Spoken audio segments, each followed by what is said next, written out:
James, what are your top calls here? I mean, where do you think this volatility is going to help make money?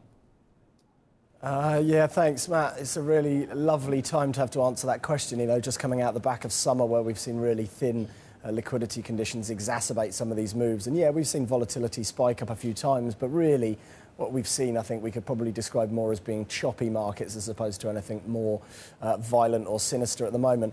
Top calls, I think, is a really tough one because part of the reason being the things we've already talked about. Politics is playing an increasing role, and that's notoriously difficult to forecast and therefore invest based on.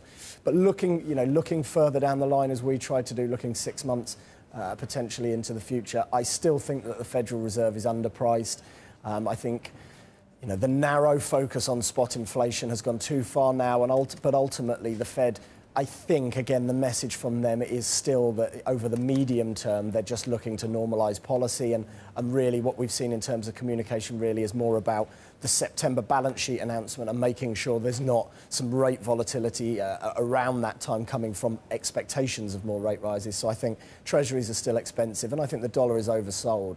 I think this story of a structural decline in the dollar for geopolitical reasons and losing its sort of base. Yeah, sorry, go on, Matt. Well, we've talked about the fact that in some places you can't try and figure out what the political situation is going to do to investments in the U.S. In Britain, though, you can take a harder look at it and kind of make a bigger kind of forecast as to how it's going to affect the economy. On the continent, I know that you think the realities of Macron's presidency are underappreciated and underpriced. How do you mean that? Yeah, absolutely.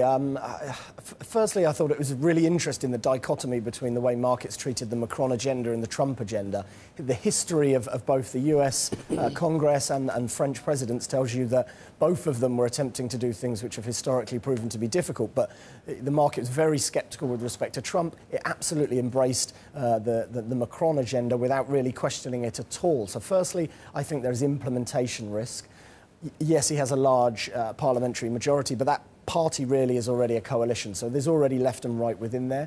Also, though, the types of things that he is trying to do, I think, are A, disruptive because you're likely to have unions pushing back on them, and B, they do involve some fiscal retrenchment, and therefore I think that there will be pressure on the economy at the margin. I think all of those together means that France trading at 25.30 over Germany is just completely the wrong price.